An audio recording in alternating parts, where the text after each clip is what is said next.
The calm of the holiday weekend was rocked by word of another mass shooting, this time just off the campus of the University of California, Santa Barbara in Isla Vista.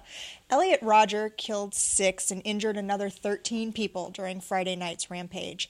Evidence Rodger left behind, including a 130-plus page manifesto and this YouTube video, are leading investigators to believe the plot may have been years in the making.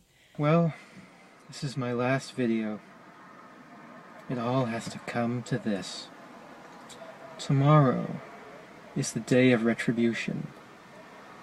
The day in which I will have my revenge against humanity, against all of you. For the last 8 years of my life, ever since I've hit puberty, I've been forced to endure an existence of loneliness, rejection, and unfulfilled desires. That video goes on for nearly 7 minutes, and watching it to its end is chilling, to say the very least. What surprised me, though, more than anything else, was how quickly news organizations rushed to put that YouTube video in its entirety on the air and on their websites. Let's talk for a minute about the ethics of doing this. Well, you know, it's one of those things where I can see it both ways. I would probably err if I were a news director on showing it. And it's simple. And, you know, look, I fully understand that somehow by airing that video, a monster, if you want to call it, somebody who commits a crime like this is getting what they want. I fully understand that argument. The thing about it is that more information about who these people are, about what motivates them, might lead to some sort of preventative measure. It might not as well, but for me, from an ethical standpoint, I'm going to say we want to know more about who did this and why, if for no other reason than to prevent it in the future. I have to agree with that. And I mean, I think always more information is better than less. They put warnings up. They had a slate at the beginning of that video that said some people may be disturbed by it. And they gave the warnings on the air before they showed it. But I do believe, as Jim does, that we need to know that, if for no other reason, to understand the motivation of this young man and the turmoil that he was going through. So how would it be different if it was a written suicide note? Well, I think this is someone who was homicidal, not just suicidal. Okay. Perhaps suicidal, but for me, that's where the line is.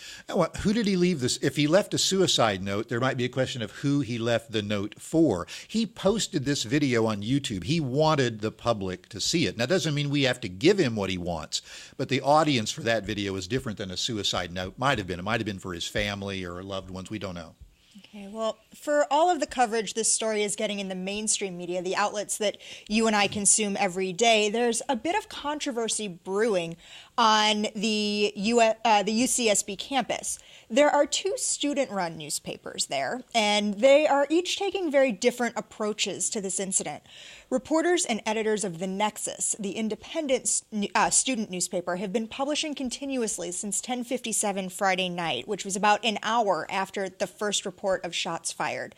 Its competitor, the student government-financed paper called The Bottom Line, has posted just one single item.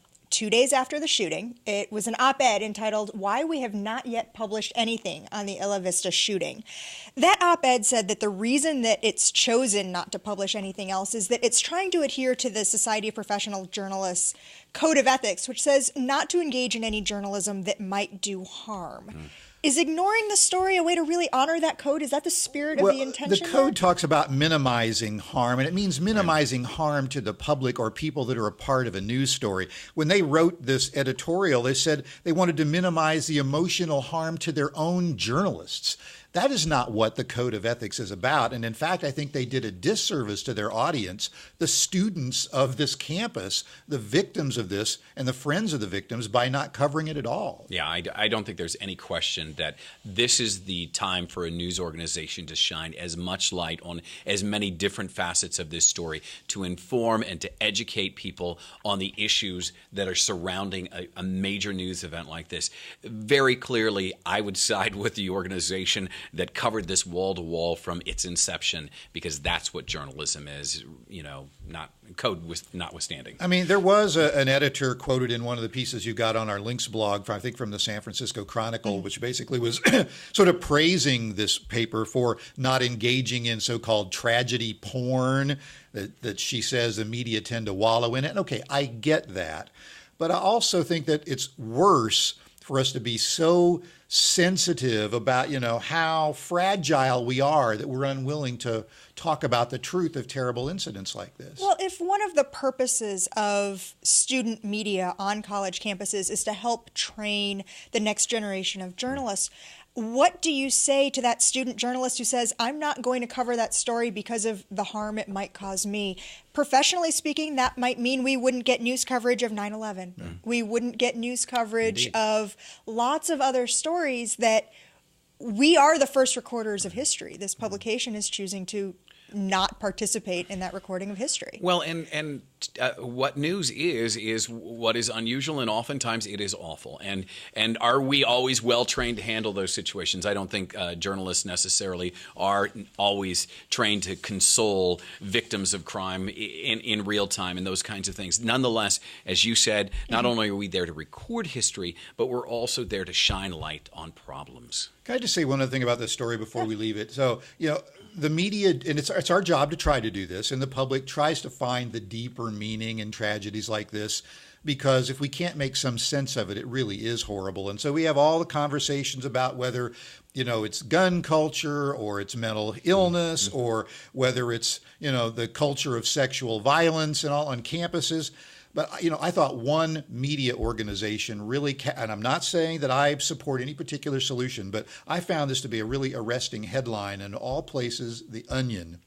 What they said on this story was, quote, "No way to prevent this, says only nation where this regularly happens." So I think we have a little bit of soul searching to do on whatever you think is the cause of this story.